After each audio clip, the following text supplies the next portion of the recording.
جب سب بیٹھے تھے گھروں میں، یہ 72 کیوں آئے حکومت کے مقابلے پہ، فوج کے مقابلے پہ؟ صرف یہ کیوں آئے؟ میں نے کہا جب کسی شے کو خطرہ ہو تو اس کا وارث میدان میں آتا ہے۔ واہ واہ واہ واہ واہ واہ شاہ جی واہ۔ جب خطرہ محسوس ہو تو تکلیف کس کو ہوتی ہے؟ وارث کو۔ جو وارث ہو، وارث میدان میں آیا۔ حسین نے ملوکیت، یار جب بھی ملوکیت نے انا ربکم الاعلی کے دعوے کیے ہیں نا، چاہے وہ ملوکیت فرعون کی صورت میں ہو، چاہے وہ ملوکیت حامان کی صورت میں ہو، چاہے وہ ملوکیت شداد کی صورت میں ہو، چاہے وہ ملوکیت نمرود کی صورت میں ہو، چاہے وہ ملوکیت ابو جہل کی صورت میں ہو، چاہے وہ ملوکیت یزید کی صورت میں ہو، جب بھی ملوکیت آئی ہے مقابلے پہ کسی نہ کسی کو کھڑا کیا گیا ہے۔ جب ملوکیت نے انا ربکم الاعلی کے دعوے کیے، حسین میدان میں آئے۔ حسین ملوکیت کے ساتھ اس شان سے آ کر ٹکرائے، حسین نے شریعت کو بادشاہوں کے ہاتھوں سے چھین لیا، فقیروں کے ہاتھ میں پکڑا۔ یہ اتنا بڑا مجمع ہے، اس مجمع میں کوئی قادری ہوگا، ہے نا؟ میں خود بھی قادری ہوں۔ جی جی جی۔ کوئی قادری ہوگا، کوئی چشتی ہوگا، کوئی سہروردی ہوگا، کوئی نقش بندی ہوگا، کوئی سنی ہوگا، کوئی شیعہ ہوگا، کوئی بریلوی ہوگا، کوئی دیوبندی ہوگا، کوئی اہل حدیث ہوگا، ہے نا؟ یہ مقابل فکر ہے نا۔ اب سوال یہ ہے کہ انسان کی فطرت تو یہ ہے کہ وہ بادشاہوں سے اپنی نسبتیں قائم کرتا تھا، فقیروں کے ساتھ نسبتیں کون قائم کرتا ہے؟ نسبتیں تو بادشاہوں کے ساتھ قائم کی جاتی تھی۔ اس پوری کرۂ ارض میں کوئی بابری نظر آئے گا، کوئی شاہ جہانی نظر آئے گا، کوئی اکبری نظر آئے گا، کوئی عالمگیری نظر آئے گا، ارے کوئی یزیدی نظر؟ حالانکہ انسان اپنی نسبتیں بادشاہوں کے ساتھ قائم کرتا ہے، فقیروں کے ساتھ نسبتیں۔ لیکن یہ کیا ماجرا ہے؟ کوئی قادری ہے، کوئی چشتی ہے، بادشاہوں کے ساتھ کیوں نہیں ہو؟ تم حنفی ہو، شافعی ہو، حنبلی ہو، مالکی ہو، تم منصوری کیوں نہیں ہو؟ تم تیموری کیوں نہیں ہو؟ تم ہارونی کیوں نہیں ہو؟ یہ کیا ہے؟ معتصم باللہ کو کیوں بھول گئے ہو؟ تم ہارون الرشید کو کیوں بھول گئے ہو؟ تم کو بڑے بڑے تاجوں والوں کو، تختوں والوں کو کیوں بھولے بیٹھے ہو؟ فقیروں سے نسبتیں کیوں ہیں؟ کربلا بتاتی ہے جب ملوکیت کے ساتھ حسین ابن علی ٹکرائے، شریعت کو بادشاہوں کے ہاتھوں سے چھین لیا، فقیروں کے ہاتھ میں پکڑا لیا۔ آج اگر کوئی سنی ہے تو یہ بھی حسین کا کرم ہے، اگر کوئی شیعہ ہے یہ بھی حسین کا کرم ہے، کوئی وہابی ہے یہ بھی حسین کا کرم ہے، کوئی قادری ہے، چشتی ہے، سہروردی ہے، نقش بندی ہے، وہ ویسی ہے، کوئی حنفی ہے، شافعی ہے، مالکی ہے، حنبلی ہے، سب حسین کا کرم ہے۔ حسین نے شریعت کو ان کے ہاتھوں سے چھین کے ان کے ہاتھوں میں پکڑا۔ جب شریعت وہاں سے یہاں آ گئی تب دین بچ گیا۔ دین کو کیسے بچایا؟ دین کو ایسے بچایا، یہ دنیا کی منڈی ہے نا، اس منڈی میں ہر جنس کے اصل بھی ہے اور نقل بھی ہے نا؟ بلکہ نقل اصل کی دلیل ہوتی ہے. نقل بنتی ہی اس کی ہے جس کی اصل ہو. اس دنیا کی منڈی میں ہر شے کی اصل بھی ہے اور نقل بھی ہے. یار یہاں آپ کو مولوی اصلی بھی ملیں گے اور مولوی نقلی بھی ملیں گے. پیر اصلی بھی ملیں گے اور پیر نقلی بھی ملیں گے. آپ کو یہاں سائنسدان اصلی بھی ملیں گے اور نقلی بھی ملیں گے. ڈاکٹر اصلی بھی ملیں گے اور نیم نقلی بھی ملیں گے. یہاں پہ سیاستدان اصلی بھی ملیں گے اور جعلی بھی ملیں گے. حتیٰ کہ نبوت کا دعویٰ کرنے والوں نے نبی اصلی بھی آئے اور نبی جعلی بھی نبوت کے دعوے ہوئے. انا ربکم الاعلیٰ خدائی کے دعوے بھی اسی زمین پر کیے گئے. لیکن اسی دنیا کی منڈی میں ایک جنس ایسی بھی ہے جس کی اصل ہی اصل ہے, نقل تیار ہو سکتی ہے.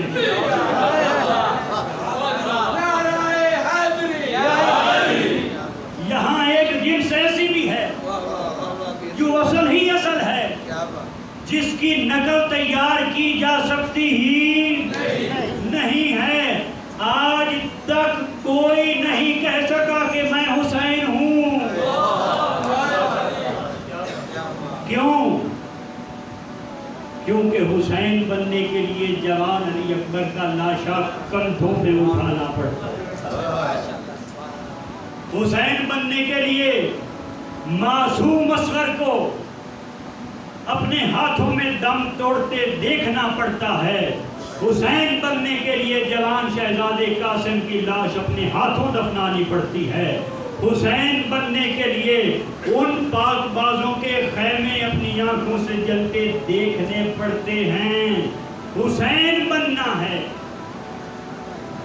یہاں یہ جنس ہے جس کی اصل ہی اصل ہے, اس کی نقل تیار ہو سکتی ہی نہیں ہے.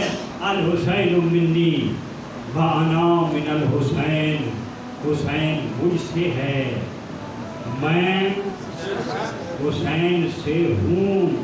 یار حسین تو رسول سے ہے نا, کیونکہ اولاد ماں باپ سے ہوتی ہے نا. بیٹا والد سے ہوتا ہے,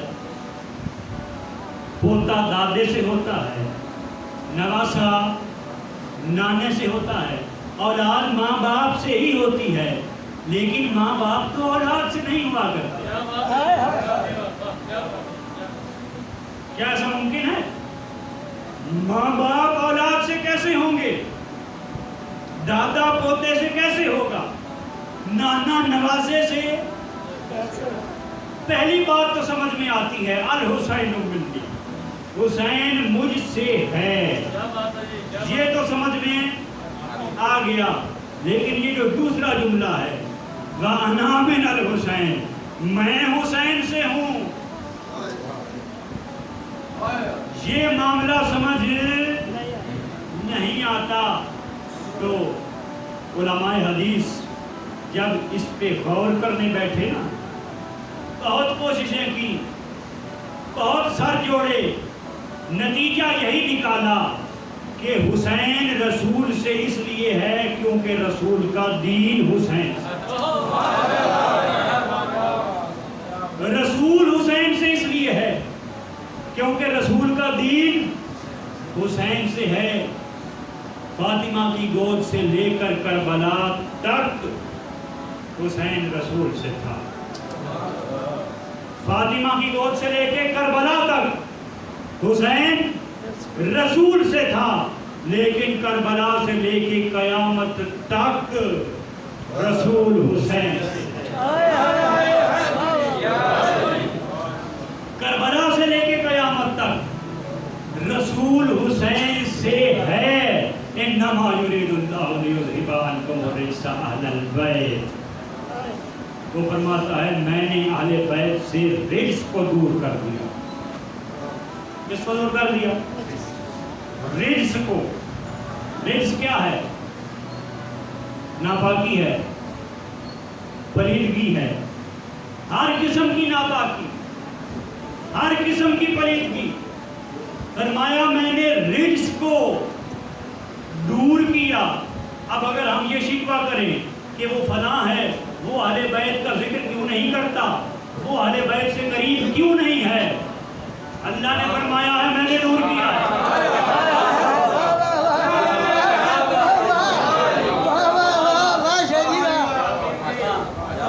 ہم نے تو نہیں کیا، ہم نے تو نہیں کیا. وہ فرماتا ہے میں نے رجس کو دور کیا ہے. اب جب اس نے رجس کو دور کر دیا ہے، وہ دور ہی رہے گا. یاد رہے جو جتنا پاک ہے وہ اتنا ان کے قریب ہے، جو جتنا ناپاک ہے وہ اتنا ان سے، جو جتنا ناپاک ہے تطہیر کے نزول نے یہ کر دیا عیاں، تطہیر کے نزول نے یہ کر دیا عیاں. وہ رجس ہے جو آل محمد سے دور، وہ رجس ہے جو آل محمد سے دور ہے. حضرات محترم، کربلا کا پیغام، کربلا کا مقصد، واقعات تو سنتے رہتے ہیں، سنتے رہتے ہیں نا، روایات بھی سنتے رہتے ہیں، لیکن کربلا کا پیغام کیا ہے، کربلا کا مقصد کیا ہے، حسین کربلا میں کیوں آئے، اس مقصد کو سمجھنے کی ضرورت ہے، اس پیغام کو سمجھنے کی ضرورت ہے. حضرات محترم، حسین بادشاہت کے خلاف، ملوکیت کے خلاف، جبر کے خلاف، ظلم کے خلاف، استبداد کے خلاف، فسق و فجور کے خلاف حسین میدان میں آئے. حضرات محترم، ہم اگر حسینی ہونے کا دعویٰ کریں نا، ہم سب ہیں نا،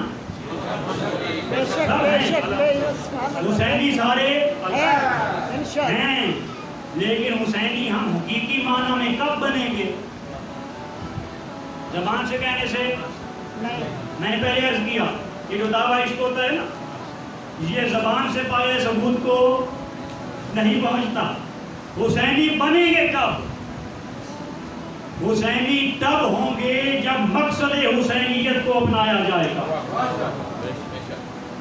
ہم حسینی کہلانے کے حقدار اس وقت ہوں گے. حسینیت کو پانا ہے تو ٹکر لے یزیدوں سے، حسینیت کو پانا ہے تو ٹکر لے یزیدوں سے. یہ وہ منزل ہے جو لفظوں میں سمجھائی نہیں جاتی، یہ وہ منزل ہے جو لفظوں میں سمجھائی نہیں جاتی. حسینیت کو وہی اپنائے گا جو اپنے دور کے یزیدوں کے خلاف کھڑا ہوگا. یزید صرف کل نہیں تھا، کل بھی تھا، آج بھی یزید ہے، کیونکہ اس کی سوچ موجود ہے، اس کی فکر موجود ہے. حسینیت بھی موجود ہے، یزیدیت بھی موجود ہے. یاد رکھیے گا، اگر صرف کل کے یزید پر لعنت کرتے رہیں اور آج کے یزیدوں کے سامنے ہاتھ باندھ کے بیٹھے رہیں،